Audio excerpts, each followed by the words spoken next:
Savvy investing is best left to the experts. And when it comes to offshore investing, it's even more important to talk to an expert. Well, Earl Don from Forexpert is the guy you should be talking to for your offshore investments.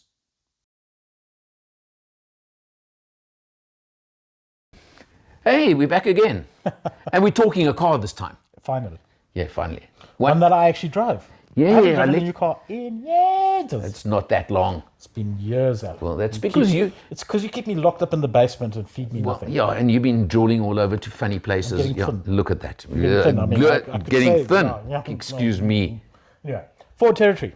Important vehicle for Ford because this plugs a gap in their model lineup that has been, glaring Gee, for a while. Look,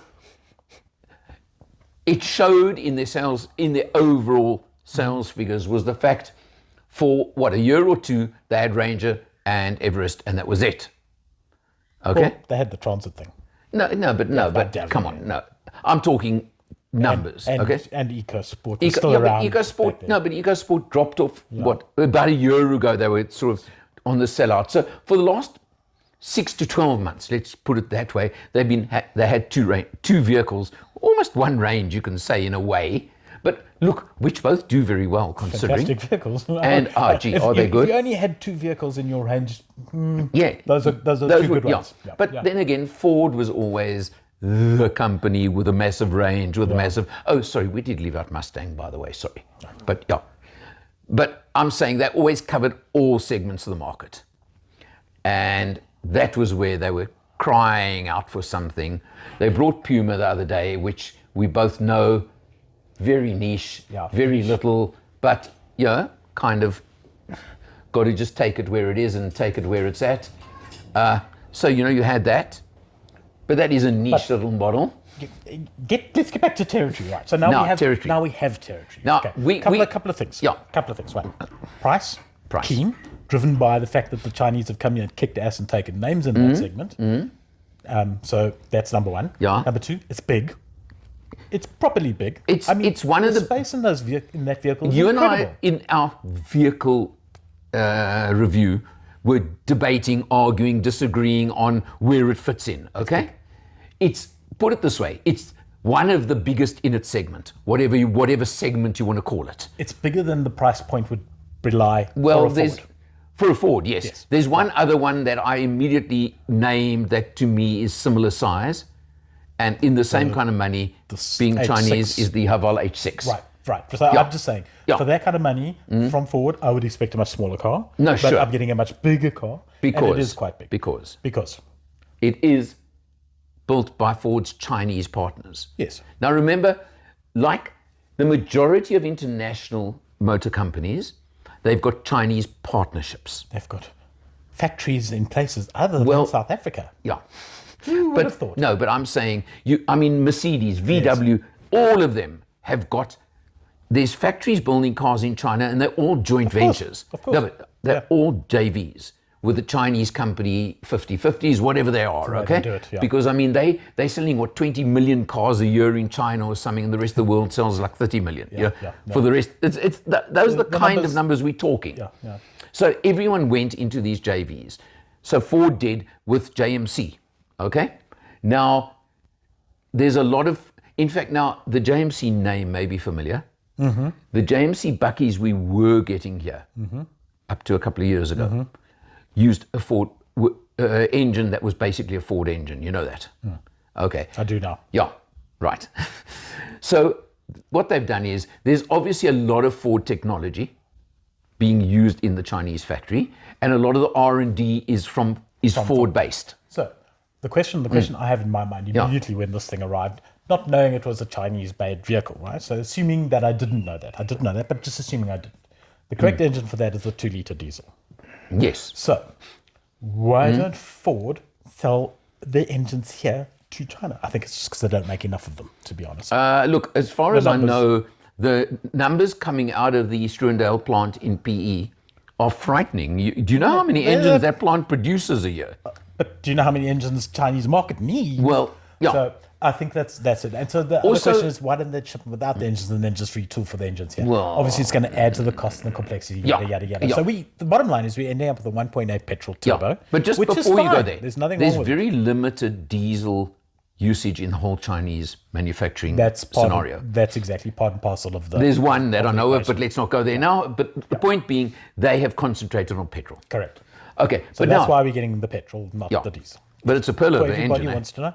It's fantastic. It does what it needs to do. 1.8, That gearbox, 130 kilowatts. Yeah. 138 kilowatts and 318. 318 Newton meters. And 7-speed dual clutch auto. Which is geared for low city driving. So it shifts quickly. It keeps that engine on the wheel, keeps you going. Yeah. You're not going to robot to robot and thing, but that's not the point of this car. No. This is a dedicated family It's SUV. absolutely, That's what it's aimed at. And they've held nothing back on that front. So I think in terms of where Ford have pitched this thing, they've got it spot on. It's superb. It's I mean, spot on. if they were going to try and build it here or bring it in from Europe, the price would be 20% higher, at least, because of duties and. And let's just quickly talk price. 576 for the entry level, 630 for the mid-range, 632, and 707 for the top. correct, range. Compare that with your Fortuners and what have you. No, but no. But you can't compare this to a Fortuner. It's much smaller than a Fortuner. It's not that much smaller. No. I mean, the Fortuner's got a 7-seater with those funny little things at the back. No, look, this in size... this is what's so difficult about it, is because it should be in a much smaller category, but it's much bigger. Why should it be in a much smaller category? Because of the pricing. No, this segment, everything. Well, this is where I'm saying this is an interesting car because it's way bigger than it should be, if that terminology is right. For the 190 Ks that I've done in the car.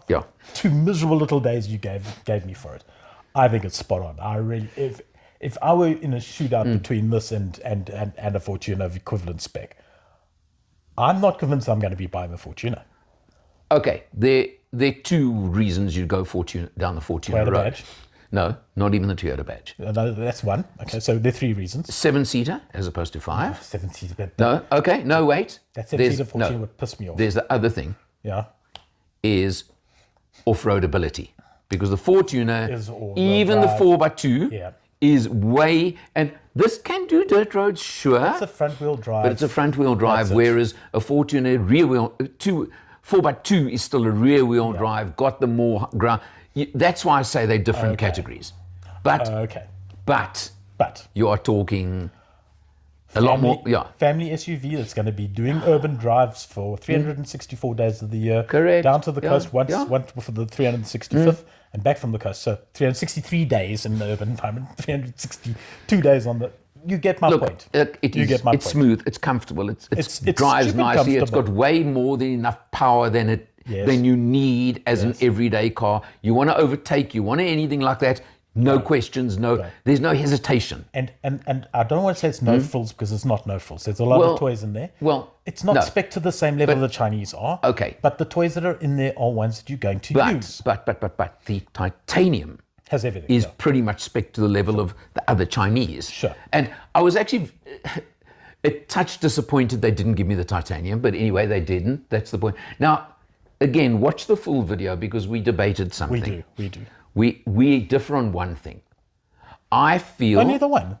Well, in this case. No, you said it was a 1.5 Allen boot. It's not. It's a 3 Allen boot if we stack you horizontally. Yeah, but I'm talking by the Allen grading now, the Allen test for boots. By the entry or top. Yeah, okay. So we disputed on 2 things, actually. Yeah. So now, I could put it this way. I could be sold on a territory. There's no question. Absolutely. But which model?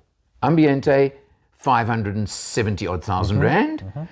Trend 630, I'm rounding off, and titanium 707. Now, I always push for safety spec in particular, as in lane departure, etc., active cruise control, etc. I mean, there's too many alphabet soups to go through, but you know where I'm going with this. It is an alphabet soup of safety. It has forward the whole lot. There's all of those. Then whether you want or not, there's the panoramic roof. Yeah. Okay, I know, but I'm just saying, Yeah.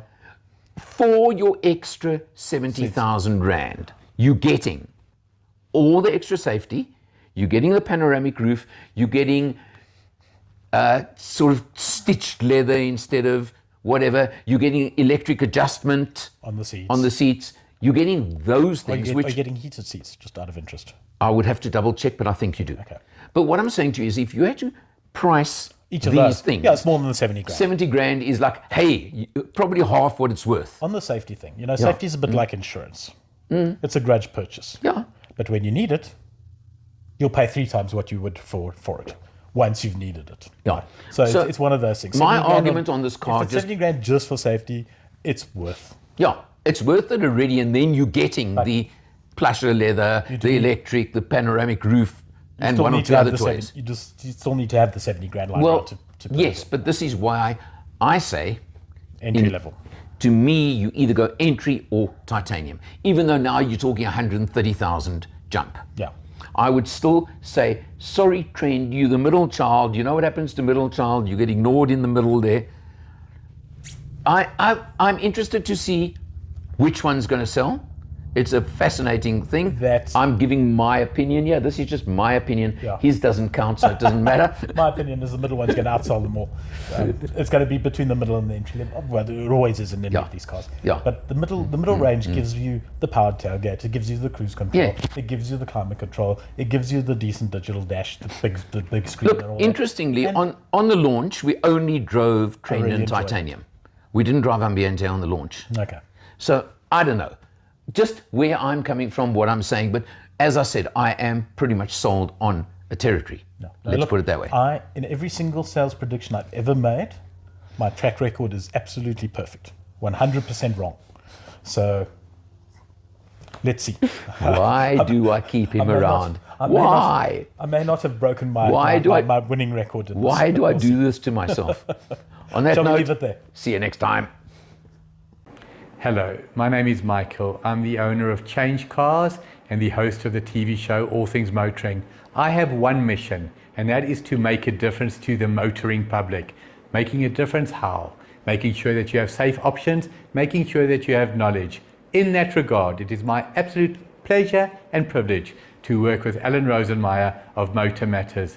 The man with a hat, I'm the man with no hat, he's the man with the knowledge. Thank you for watching.